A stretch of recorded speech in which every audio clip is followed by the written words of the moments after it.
अगर मौत के वक्त आपकी जुबान साथ ना दे तो क्या होगा? एक समय की बात है। एक छोटे से गांव में अजामिल नाम का एक ब्राह्मण रहता था। कभी वो वेदों का ज्ञाता था, लेकिन कुसंगति ने उसे बदल दिया। अब वो गांव का सबसे बड़ा शराबी और दुराचारी बन चुका था। अजामिल, ये तुम क्या कर रहे हो? होश में आओ। एक ब्राह्मण होकर शराब का सेवन, ये तुम्हें शोभा नहीं देता। तुम अपना धर्म और कर्म दोनों नष्ट कर रहे हो।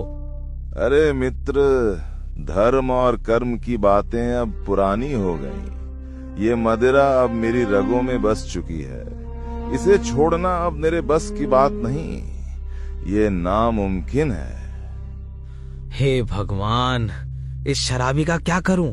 इसे समझाना मतलब भैंस के आगे बीन बजाने के समान है।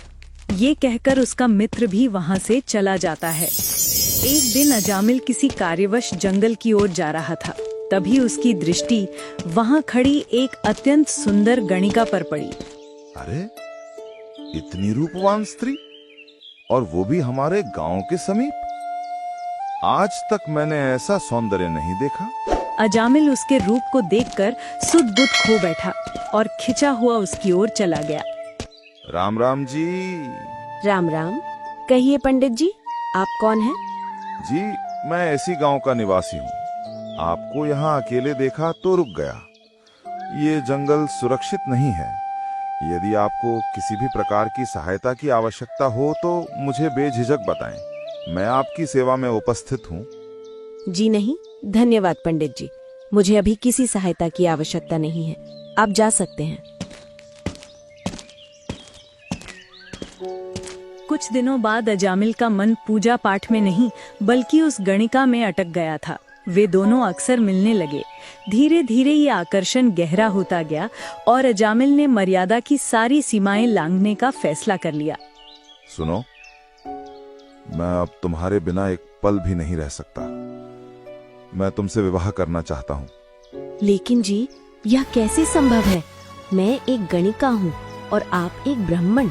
समाज और गांव वाले इस संबंध को कभी स्वीकार नहीं करेंगे। वे आपको भी समाज से बहिष्कृत कर देंगे। क्या आप इतना बड़ा कलंक सह पाएंगे? मुझे समाज की कोई परवाह नहीं। मुझे न धर्म चाहिए न समाज। मुझे सिर्फ तुम चाहिए। बोलो, क्या तुम मेरा साथ दोगी? यदि आपका प्रेम इतना ही अटूट है तो ठीक है, हम अपना जीवन नए सिरे से शुरू करेंगे। अजामिल के इस फैसले से पूरे गांव में हड़कंप मच गया। तुरंत पंचायत बुलाई गई। गांव के बड़े बुजुर्गों के चेहरों पर क्रोध साफ दिखाई दे रहा था। अजामिल, तूने ब्राह्मण कुल को कलंकित किया है। एक गणिका से विवाह करके तूने अपनी मर्यादा खो दी है। ये पंचायत और ये गांव तुम्हारे इस अधर्म को कभी स्वीकार नहीं करेगा। मैंने अपने मन की सुनी है मुखिया जी। तो फिर सुन, आज से इस गांव में तुम दोनों के लिए कोई स्थान नहीं है। तुझे ब्राह्मण जाति और इस गांव से निष्कासित किया जाता है। निकल जाओ यहाँ से। अजामिल और गणिका ने पंचायत के फैसले को स्वीकार किया, लेकिन एक दूसरे का साथ नहीं छोड़ा। उन्होंने गांव छोड़ दिया। तभी एक पूर्ण संत विचरते हुए एक नगर में पहुंचे। उन्होंने देखा कि शाम ढल रही है। वे सोचने लगे कि रात्रि विश्राम कहाँ किया जाए। संत शांत और गंभीर मुद्रा में नगर की गलियों से आगे बढ़े। भाई, राम राम। मुझे आज की रात्रि यहाँ काटनी है। कृपा करके मुझे किसी ऐसे भक्त का घर बता दो जहाँ मेरा भक्ति का नियम न टूटे और मैं एकांत में साधना कर सकूं। यदि 2 रोटी भी मिल जाएं तो बड़ी कृपा होगी। अरे बाबा जी, साधु संतों का ठिकाना तो नगर के बाहर होता है, पर आप जैसा कह रहे हैं वैसा इंतजाम हम बता सकते हैं। हाँ भाई, बताओ। देखो महाराज, सामने जो रास्ता दिख रहा है उससे सीधे चले जाओ। नगर के बाहरी छोर पर एक बहुत बड़े भक्त का घर है। उनका पूरा परिवार बहुत धर्म कर्म वाला है। आप सीधे वहीं चले जाइए। धन्यवाद भाई। संत उन लोगों का धन्यवाद करके आगे बढ़ जाते हैं। अरे देख, बाबा जी सीधे उसी पापी अजामिल के घर जा रहे हैं। मजा आएगा। आज बाबा जी गलत जगह फंस गए। उनके जाते ही वे लोग जोर जोर से हंसने लगते हैं। और जंगल में एक छोटी सी झोपड़ी बनाकर रहने लगे। समय बीतता गया। पाप और मोह के दलदल में धंसते हुए अजामिल ने अपना नया संसार बसा लिया था। संत जी चलते चलते उसी सुनसान और डरावने घर के सामने पहुंचे जो उन दुष्टों ने बताया था। ये घर अजामिल और उसकी पत्नी गणिका का था। अजामिल अत्यंत पापी और क्रूर व्यक्ति था। संयोग से उस समय अजामिल घर पर नहीं था, केवल गणिका थी। नारायण हरि, माई कोई है घर में? अंदर कमरे में गणिका थी। संत की आवाज सुनकर वो चौंक गई। अरे, हमारे दरवाजे पर साधु की आवाज। यहाँ तो लोग केवल ताने मारने आते हैं या बुरी नीयत से। आज यह भगवान का नाम लेने वाला कौन आ गया? गणिका बाहर आती है और संत के तेज को देखकर नतमस्तक हो जाती है। हे महात्मा, आज हमारे कौन से पुण्य उदय हुए हैं जो आपके चरण हमारे घर पड़े? आइए महाराज, भीतर पधारिए। गणिका संत को आदर से अंदर ले जाती है और चारपाई पर बिठाती है। लोग तो कह रहे थे कि ये घर ठीक नहीं, पर ये देवी तो बड़ी संस्कारवान लगती है। मैं सही जगह आ गया हूँ। महाराज, आप विश्राम करें। मैं आपके लिए जल और भोजन का प्रबंध करती हूँ। शाम का समय था। तभी अजामिल कंधे पर एक भारी लठ और उस पर लटका हुआ मरा हिरण लेकर नशे और गुस्से में झूमता हुआ घर पहुंचा। ले भाग्यवान, आज पूरा दिन जंगल में भटकता रहा, तब जाकर ये एक हिरण हाथ लगा। संत जी ये दृश्य देखकर स्तब्ध रह जाते हैं। बेटी, ये तामसी प्रवृत्ति का व्यक्ति कौन है? महाराज, यह मेरे पति और आपके सेवक हैं। हे प्रभु, मैं तो गलत जगह आ गया। जहाँ जीव हत्या होती हो वहाँ मेरा क्या काम? संत जाने के लिए उठ खड़े होते हैं। उन्हें जाते देख अजामिल की नजर उन पर पड़ती है। संत का तेज देख उसका पापी मन भी पिघल जाता है। वो दौड़कर उनके चरणों में गिर पड़ता है। महाराज, हमारे द्वार से ऐसे रूठ कर मत जाइए।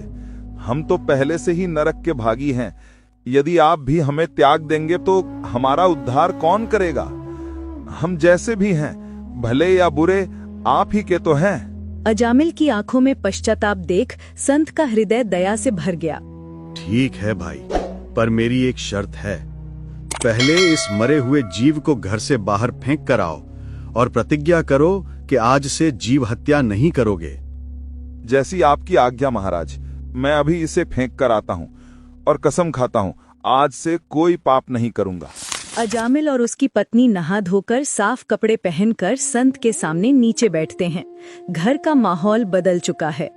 देखो अजामिल, पाप और बुराइयों का त्याग ही भक्ति की पहली सीढ़ी है। अब से तुम्हारा जीवन सात्विक होना चाहिए। महाराज, अब ये जीवन आपके चरणों में है, बस हमें राह दिखाएं। पूरी रात सत्संग चलता रहा। जिस घर में कलह और पाप का वास था, आज वहाँ ज्ञान की गंगा बह रही थी। सुबह होते ही संत ने उन्हें एक विशेष आज्ञा दी। भाई, अब तुम दोनों नाम दीक्षा ले लो। प्रभु का सिमरन ही तुम्हें बचाएगा। महाराज, सच कहूं तो मेरा मन बहुत मलिन है। मुझसे माला नहीं जपी जाएगी, नहीं ध्यान लगेगा। मैं पापी हूँ, नाम जाप मेरे बस का नहीं। पाप का भार अधिक है, इसलिए इसका मन नहीं लग रहा। मुझे कोई युक्ति लगानी होगी। अच्छा ठीक है, एक काम करना। 10वें महीने तुम्हारे घर एक पुत्र का जन्म होगा। उसका नाम तुम नारायण रखना। बस इतना कर सकोगे? जी महाराज, ये तो बहुत आसान है। मैं अपने बेटे का नाम नारायण ही रखूंगा। संत आशीर्वाद देकर वहाँ से चले जाते हैं। संत के वचन सत्य हुए। 10 महीने बाद अजामिल के घर खुशियों ने दस्तक दी। एक सुंदर बालक का जन्म हुआ। अजामिल ने संत की आज्ञा अनुसार उसका नाम नारायण रखा।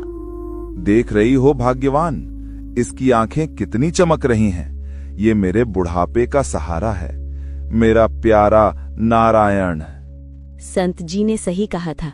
इसके आते ही आपके चेहरे का तेज बदल गया है। समय पंख लगाकर उड़ने लगा। नन्हा नारायण अब घुटनों के बल चलने लगा था। अजामिल अपना सारा कामधाम छोड़कर बस बेटे के साथ खेलता रहता।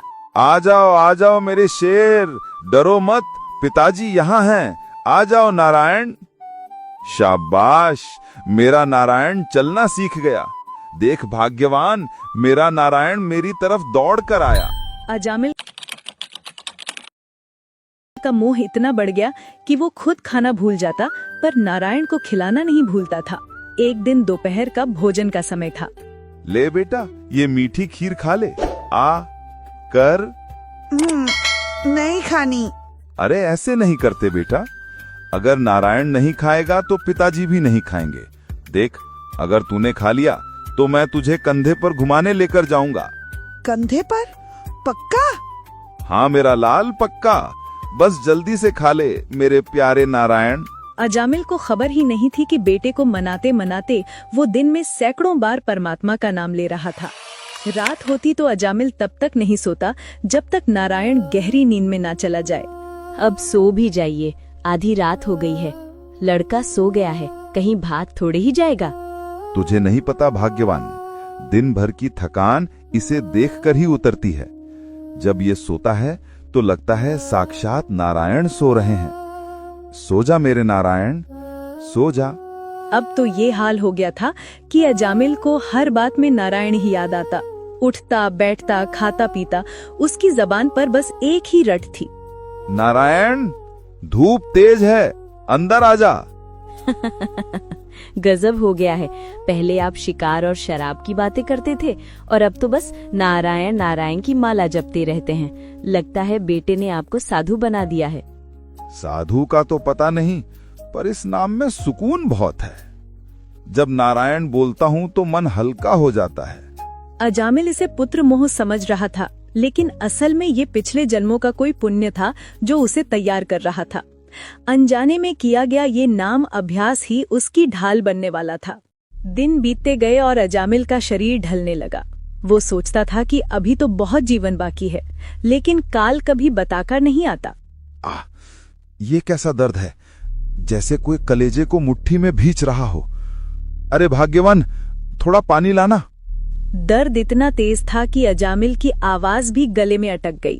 क्या हुआ जी, आप पसीने से लथपथ क्यों हो रहे हैं? मैं अभी पानी लाती हूँ। नहीं, पानी नहीं, मुझे कुछ दिखाई नहीं दे रहा। तभी अजामिल को वो दिखाई दिया जो आम इंसान को नहीं दिखता। कमरे के अंधेरे कोने से 3 भयानक परछाइयां निकली। वे यमराज के दूत थे। कौन हो तुम लोग? दूर रहो मुझसे। मेरे घर में कैसे आए? अजामिल को अपने पुराने पाप याद आने लगे। मुझे मत ले जाओ, मेरा बेटा अभी छोटा है, मुझे छोड़ दो। लेकिन यमदूतों के कानों पर जू तक नहीं रेंगी। वे धीरे धीरे अजामिल की तरफ बढ़े। मौत को इतना करीब देखकर अजामिल का गला सूख गया। उसे याद आया तो बस अपना जिगर का टुकड़ा, नारायण। नारायण, बेटा नारायण, मुझे बचाओ। नारायण, ओ मेरे नारायण, कहाँ हो तुम? जल्दी आओ। ये पुकार अजामिल ने अपने बेटे के लिए लगाई थी, लेकिन नियति का खेल देखिए। मरते वक्त अंतिम सांस में उसकी जुबान से जो शब्द निकला वो साक्षात परमात्मा का नाम था। जैसे ही नारायण शब्द उसके होठों से निकला, उसका शरीर शांत पड़ गया।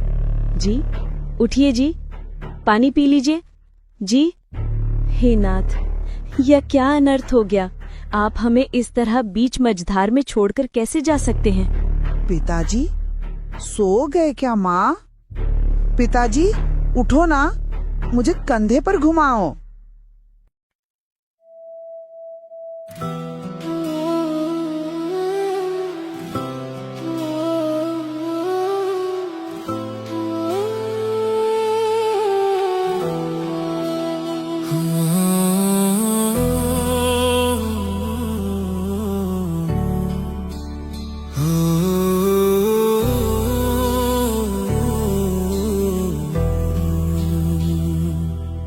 कभी पाप में डूबा था, कभी मद में चूर था।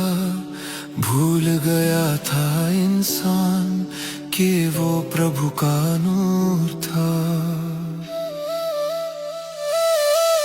एक नाम ने जीवन बदला, एक पुकार ने राह दिखा दी। अजामिल जैसे पापी को भी नाम ने मुक्ति दिला दी। न धर्म बचा न मर्यादा, ना कोई आस सहारा था। काल खड़ा था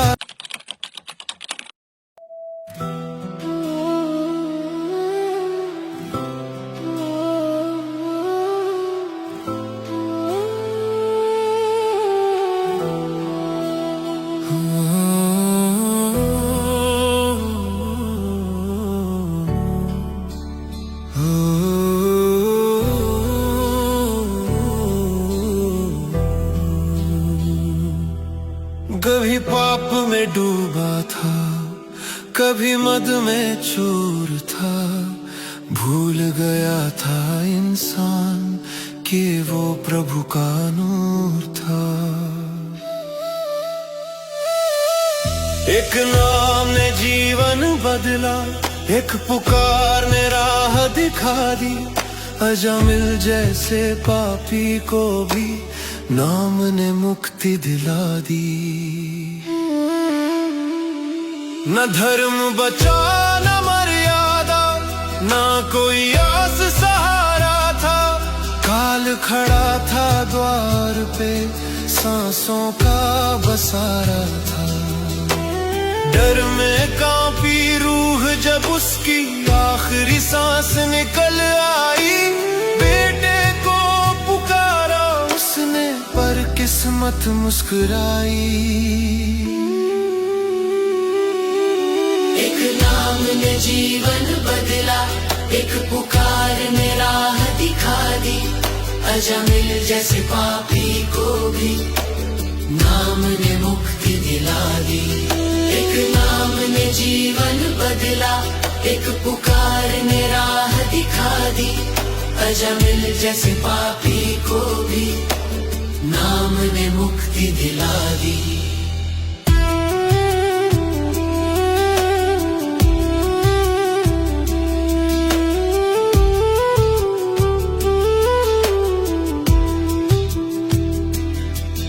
अनजाने में लिया जो नाम, वो नाम न साधारण था। नारायण नारायण वो मालिक का ही वरण था। उधर धरती पर अजामिल का शरीर बेजान पड़ा था और इधर यमदूत उसकी आत्मा को घसीटते हुए यमलोक ले आए। प्रणाम महाराज, हम पृथ्वी लोक से उस महापापी अजामिल को पकड़ लाए हैं। इसने जीवन भर कोई पुण्य नहीं किया, सिर्फ पाप ही पाप किए हैं। महाराज, मुझ पर दया करें, मुझे नहीं पता मैं यहाँ कैसे आ गया। मैंने तो बस अपने बेटे को पुकारा था। चित्रगुप्त, जरा इसका खाता देखो, इसके पापों का हिसाब क्या कहता है? ठहरिए महाराज, यहाँ कुछ गड़बड़ है। क्या हुआ चित्रगुप्त? महाराज, आपने जिस अजामिल को लाने का आदेश दिया था उसकी आयु समाप्त हो चुकी है, लेकिन ये वो अजामिल नहीं है। क्या? नहीं महाराज, हमने सही नाम सुना था, ये अजामिल ही है। इस अजामिल की आयु तो अभी शेष है, तुम गलत आदमी को उठा लाए हो। नाम तो अजामिल ही है मूर्खों, लेकिन जिस अजामिल का समय पूरा हुआ है वो नगर के दूसरे छोर पर रहता है। मूर्खों, ये तुम किसे ले आए? क्षमा प्रभु, हमसे भारी भूल हो गई, अब हम क्या करें? ये वो अजामिल नहीं है, इसे तुरंत वापस छोड़कर आओ। तुरंत, इसी क्षण इसे वापस इसके शरीर में छोड़कर आओ। इसकी सांसें अभी पूरी तरह नहीं टूटी हैं। जाओ। यमदूतों ने अपनी जान बचाने के लिए अजामिल की आत्मा को वापस पृथ्वी की ओर धकेल दिया। उधर पृथ्वी पर अजामिल का शरीर चिता पर रखा जा चुका था। हिम्मत रखो बहन, चिता को अग्नि दो, शाम ढल रही है। जैसे ही पत्नी ने रोते हुए मशाल आगे बढ़ाई, यमदूतों ने अजामिल की आत्मा को उसके शरीर में डाल दिया। अचानक अजामिल का शरीर जोर से हिलने लगा। रुको रुको, आग मत लगाना। भूत भूत बचाओ। भागो मत, डरो मत, मैं भूत नहीं हूँ, मैं जिंदा हूँ। देखो, मेरे पैर जमीन पर हैं। हे भगवान, यह कैसा चमत्कार है। आप तो चले गए थे। गया तो था भाग्यवान, यमराज के दरबार तक होकर आया हूँ, लेकिन यमदूतों से गलती हो गई। मेरा समय अभी नहीं आया था। सुन रही हो ये आवाज? यमदूतों ने कहा था कि असली बुलावा दूसरे अजामिल का था। वो देखो, उसकी अर्थी जा रही है। सबने मुड़कर देखा। सचमुच नगर के दूसरे अजामिल की शव यात्रा निकल रही थी। मौत को इतना करीब से देखकर अजामिल और उसकी पत्नी भयभीत हो गए। स्वामी, आज तो बच गए, पर एक दिन तो जाना ही है। हम किसका भजन करें? हमने तो गुरु भी नहीं बनाया। तुम सत्य कहती हो, बिना गुरु के गति नहीं। तभी वहाँ स्वयं कबीर साहिब प्रकट होते हैं। जो अंत समय में संभाल ले वो नाम ही सच्चा साथी, पर क्यों अंत का इंतजार जब आज भी है बाती। अब जागो मानव समय यही है, मत कर देर अज्ञान में। नाम सिमर कर ले जीवन में, मिल जाएगा भगवान में। अजामिल तर गया, अब पारी है तेरी। मानुष जन्म दुर्लभ है, मिले न बारंबार। तरुवर से पत्ता टूट गिरे, बहुर न लागे डार। हे पुण्यात्माओं, आज आपने अजामिल की कथा सुनी। ये केवल एक कहानी नहीं है, ये हम सब की दास्तां है। अजामिल एक उच्च कुल का ब्राह्मण था, लेकिन कुसंगति ने उसे पापी बना दिया। कहा है, संगत कीजिए साधु की, हरे और की व्याधि।